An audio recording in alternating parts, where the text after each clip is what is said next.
24 public news, जनता की आवाज जनता के साथ। नमस्कार, स्वागत है आपका 24 पब्लिक न्यूज में। रुड़की व्यापार मंडल चुनाव एक बार फिर से चर्चाओं में है। व्यापार मंडल के पदाधिकारियों पर फर्जी वोट बनाकर चुनाव कराने का आरोप लगाकर शहर की राजनीति में फिर से हलचल पैदा कर दी है। नगर विधायक प्रदीप बत्रा ने व्यापार मंडल के पदाधिकारियों पर आरोप लगाते हुए कई बड़े सवाल खड़े किए हैं। रुड़की के व्यापारियों के साथ भेदभाव और शोषण करने का आरोप लगाया है। क्या रुड़की में 2000 ही है? व्यापारी का सवाल पूछकर रुड़की व्यापार मंडल के पदाधिकारियों को सवालिया घेरे में लाकर खड़ा कर दिया है। आपको बता दें कि कुछ दिन पहले रुड़की व्यापार मंडल का चुनाव कराया गया था। चुनाव को लेकर शहर भर में सरगर्मी तेजी से थी, लेकिन व्यापार मंडल के पदाधिकारियों पर रुड़की के एक व्यापारी ने फर्जी वोट बनाकर चुनाव कराने का आरोप लगाया था, जिसको लेकर रुड़की ज्वाइंट मजिस्ट्रेट ने व्यापार मंडल के चुनाव को स्थगित कर दिया था और व्यापार मंडल के पदाधिकारियों को निर्देश दिए थे कि दोबारा से रुड़की के सभी व्यापारियों के वोट बनाए जाएं, उसके बाद चुनाव कराया जाए। व्यापार मंडल के चुनाव होने के बाद अब नगर विधायक प्रदीप बत्रा ने व्यापार मंडल के पदाधिकारियों पर आरोप लगाते हुए कई बड़े सवाल खड़े किए हैं। नगर विधायक प्रदीप बत्रा ने आरोप लगाते हुए कहा कि व्यापार मंडल का चुनाव पूरी तरीके से फर्जी तरीके से हुआ है।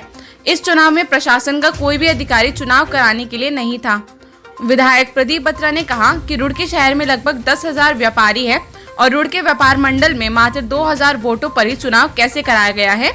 व्यापार मंडल के पदाधिकारियों ने खुद ही वोट बनाए, खुद ही चुनाव कराया है। रुड़की व्यापार मंडल ने व्यापारियों के साथ धोखा किया है।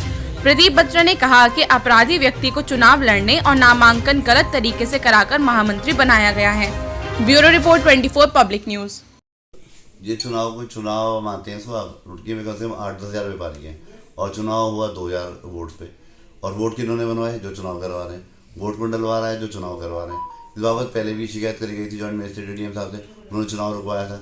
जो वोट बने हुए हैं वो दुकानदारों के नहीं बने हुए, फर्जी वोट बने हुए हैं, इनके अपने लोगों के वोट बने हुए हैं। तो ये चुनाव नहीं है, तो एक ढकोसला है। मैं कहूँगा व्यापारियों के साथ धोखा है, शोषण है। व्यापारियों का अपने आप को नेता बनने की एक वो सिर्फ प्रक्रिया है और कुछ नहीं है।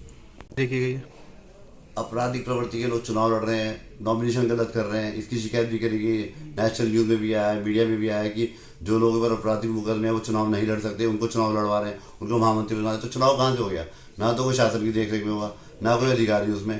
खुद ही चुनाव करा रहे हैं, खुद ही अधिकारी बन रहे हैं और खुद ही कर रहे हैं। एक व्यक्ति चुनाव वोट डालने गया, उसको बोला कि 3 पर्ची, दोनों 3 पर्ची वोट डालने के लिए दी। एक व्यक्ति क्या 4 पर्ची जाके वोट डाला। तो ये चुनाव कहाँ है? तो धांधली, ये तो धोखा है पब्लिक के।